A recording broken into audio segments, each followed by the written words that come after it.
Hi అండి, welcome back to our channel Keerthi home foods. ఈరోజు temple style చక్కెర పొంగలి పక్కా కొలతలతో ఎలా ప్రిపేర్ చేసుకోవాలో చూసేద్దామండి. మీరు కూడా ఈజీగా చేసేసుకోవచ్చు. 1/4 గ్లాస్ పెసరపప్పు తీసుకున్నానండి. దీన్ని బాగా రోస్ట్ చేసుకోవాలి. చిన్న మంటమే పెట్టుకొని రోస్ట్ చేసుకోవాలి. ఇలా పెసరపప్పు కలర్ మారిన తర్వాత దీనిలోకి 3/4 గ్లాస్ రైస్ తీసుకోవాలండి.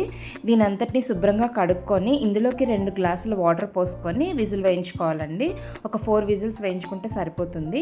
ఈలోపు మనం ఒక కళాయి పెట్టుకొని 2 టేబుల్ స్పూన్ నెయ్యి వేసుకొని ఎండు కొబ్బరిని ఇలా చిన్న చిన్న ముక్కలుగా కట్ చేసుకొని ఫ్రై చేసుకోవాలి. ఎండిన కొబ్బరి మీకు అవైలబుల్గా లేకపోతే పచ్చి కొబ్బరి అయినా వేసుకోవచ్చండి. మ్యాక్సిమం ఎండు కొబ్బరి వేయడానికే ట్రై చేయండి. ఇది ఇలా ఫ్రై అయిన తర్వాత పక్కన తీసి పెట్టుకొని జీడిపప్పును కూడా వేసుకొని ఫ్రై చేసుకోవాలండి. ఇలా జీడిపప్పు కొంచెం కలర్ రాగానే కొంచెం కిస్మిస్ కూడా వేసుకొని కిస్మిస్ ఉబ్బే వరకు ఫ్రై చేసుకోవాలి. వీటిని తీసి పక్కన పెట్టుకోవాలి. ఇప్పుడు విజిల్ వచ్చింది కదండి, రైస్ మనం ఎప్పుడు నార్మల్గా ఎలా అనుకుంటామో అలాగే పొడి పొడిగానే రావాలండి. ఇలా మొత్తం వచ్చిన తర్వాత దీన్ని పక్కన పెట్టుకోవాలి. ఇప్పుడు 1/2 గ్లాస్ బెల్లము, హాఫ్ కంటే ఎక్కువ అంటే 3/4 గ్లాస్ షుగర్ వేసుకొని కొంచెం వాటర్ వేసుకొని దీన్ని కరిగించుకోవాలండి. నేను చెప్పిన కొలతలతో మీరు పాటిస్తూ ఈ చక్కెర పొంగల్ చేసుకుంటే పక్కా టెంపుల్ స్టైల్ చక్కెర పొంగల్ మనం ఇంట్లోనే రెడీ చేసేసుకోవచ్చండి. ఇది ఇలా కరిగిన తర్వాత మనం ఇందాక రైస్ పెసరపప్పు ఉడికించుకున్నాం కదండి, అందులోకి వడగట్టుకోవాలి. ఇప్పుడు స్టవ్ వెలిగించుకొని చిన్న మంట పెట్టుకొని కలుపుకుంటూ ఉండాలండి, లేకపోతే మాడిపోతుంది. కలుపుకుంటూ జాగ్రత్తగా చేసుకోవాలి. దీనిలోకి టేస్ట్ కోసం చిటికెడు ఉప్పు కూడా వేసుకొని కలుపుకోవాలి. దీన్ని ఇలా కలుపుకుంటూ ఉండంగానే ఒక్కొక్క స్పూన్ నెయ్యి వేసుకుంటూ కలుపుకుంటూ చేసుకోవాలండి. ఒక్కసారి నెయ్యి అంతటిని వేయకూడదు, ఆ టేస్ట్ రాదు.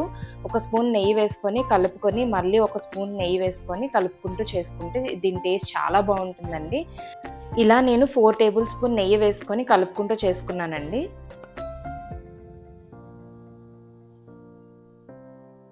ఇంట్లో ఏదైనా అకేషన్ అయినా అలాగే పండగ అయినా సరే ఇలా టెంపుల్ స్టైల్ చక్కెర పొంగల్ చేసి పెట్టండి. ఇంట్లో వాళ్ళందరికీ చాలా బాగా నచ్చుతుందండి, మళ్ళీ మళ్ళీ చేయమంటారు. ఇప్పుడు ఇందులోకి మనం ఇందాక నేతిలో వేయించి పెట్టుకున్న ఎండు కొబ్బరి, డ్రై ఫ్రూట్స్ కూడా వేసుకొని కలుపుకోవాలి.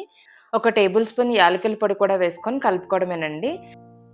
ఈ స్టేజ్లోనే మీకు అవైలబుల్గా ఉంటే కర్పూరం కూడా చిన్న ముక్క వేసుకోవచ్చండి. నాకు అవైలబుల్గా లేదు, అందుకే వేయలేదు.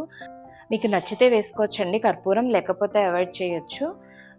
అంతేనండి, టెంపుల్ స్టైల్ చక్కెర పొంగలి జ్యూసీగా రెడీ. మీరు కూడా ఇంట్లో ట్రై చేయండి, చాలా బాగుంటుంది. ఇదే కొలతలు పాటిస్తూ చేసుకుంటే మీరు పర్ఫెక్ట్గా చేసేసుకోవచ్చండి. మీకు ఈ వీడియో నచ్చిందని అనుకుంటున్నాను. మీకు ఈ వీడియో నచ్చినట్టయితే మీ ఫ్రెండ్స్ అండ్ ఫ్యామిలీస్కి షేర్ చేయండి, అలాగే లైక్ చేయండి. ఇలాంటి మరెన్నో రెసిపీస్ కోసం మన ఛానల్ని సబ్స్క్రైబ్ చేసుకోండి. బెల్ ఐకాన్ నొక్కడం మర్చిపోకండి. Thank you for watching.